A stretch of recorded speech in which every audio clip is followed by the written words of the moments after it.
ইরানের ভয়ঙ্কর প্রত্যাঘাত তড়িঘড়ি নিরাপত্তা পরিষদে বৈঠক ডাকলেন ডোনাল্ড ট্রাম্প।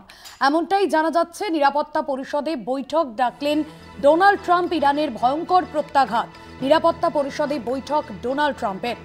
বৈঠক ইতিমধ্যেই ডাকার সিদ্ধান্ত নিয়েছেন। নিউজরুম থেকে রয়েছেন আমাদের প্রতিনিধি নিমাই পান্ডা। নিমাই, নিরাপত্তা পরিষদে বৈঠক ডাকার কথা বলেছেন ডোনাল্ড ট্রাম্প, কি জানা যাচ্ছে এই বিষয়ে? ঘুম উড়িয়ে দিয়েছে আমেরিকার ইরান।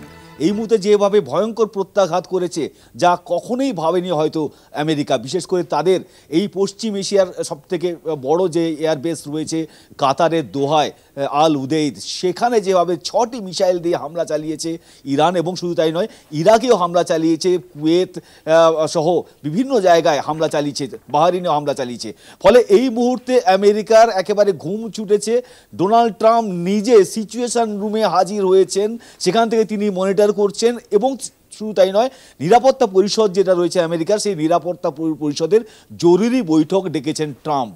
এবং যখন কাতারের ছবি দেখতে পাওয়া যাচ্ছে, কাতারের আকাশে যে মিসাইল ছুটছে ইরান এবং তাকে ইন্টারসেপ্ট করার চেষ্টা চলছে এয়ার ডিফেন্সের, রীতিমতো আগুন ছুটছে আকাশে, তখন মাটিতে দেখা যাচ্ছে কাতারের দোহায়, সেখানে যে সমস্ত শপিং মলে যারা ছিলেন, এই সন্ধে প্রায় সবই সন্ধে হয়েছে দোহা, কাতার, এইসব যে দেশগুলিতে, কাতার সহ যে বাহরিন, এই দেশগুলিতে, সেখানে সাধারণ মানুষ সন্ধ্যেবেলা যে শপিং মলে গিয়েছেন, তারা রীতিমতো রাস্তায় প্রাণ বাঁচানোর জন্য দৌড়ঝাঁপ করছেন। রীতিমতো একটা বিশৃঙ্খলা তৈরি হয়েছে।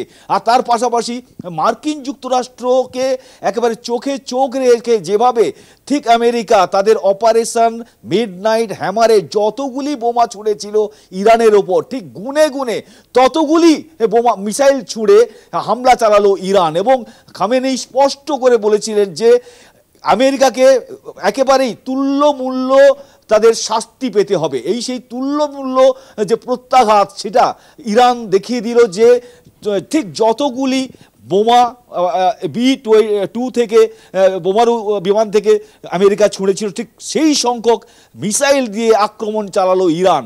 এবং যার জেরে ডোনাল্ড ট্রাম্প তিনি শুধু নিজে সিচুয়েশন রুমে আসেননি বা শুধু সিচুয়েশন মনিটর করছেন না, তার পাশাপাশি নিরাপত্তা পরিষদের জরুরি বৈঠক ডেকেছেন। কারণ আমেরিকাকে চোখে চোখ রেখে ইরানের মতো একটা ছোট দেশ, তারা যদি এইভাবে আক্রমণ চালায়, তাহলে আমেরিকা কি করবে তা নিয়ে সত্যিই ভাবার সময় এসেছে আমেরিকার। কারণ বিশ্বের অন্যতম বৃহৎ শক্তি মার্কিন যুক্তরাষ্ট্র, তাদেরকে ইরান খামেনেই যেভাবে পাল্টা একেবারে আক্রমণ চালালো এবং এই মধ্যপ্রাচ্যের যুদ্ধে এমন একটা উচ্চতায় নিয়ে গেল এই প্রত্যাঘাত, তা কিন্তু আমেরিকা হয়তো কখনো ভাবেনি, এতটা তারা কল্পনাও করতে পারেনি।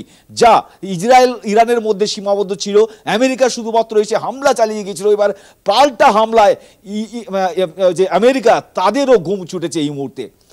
একদম ধন্যবাদ জানাবো নিমাই। নিমাই পান্ডা ছিলেন আমাদের প্রতিনিধি, সরাসরি নিউজ রুম থেকে।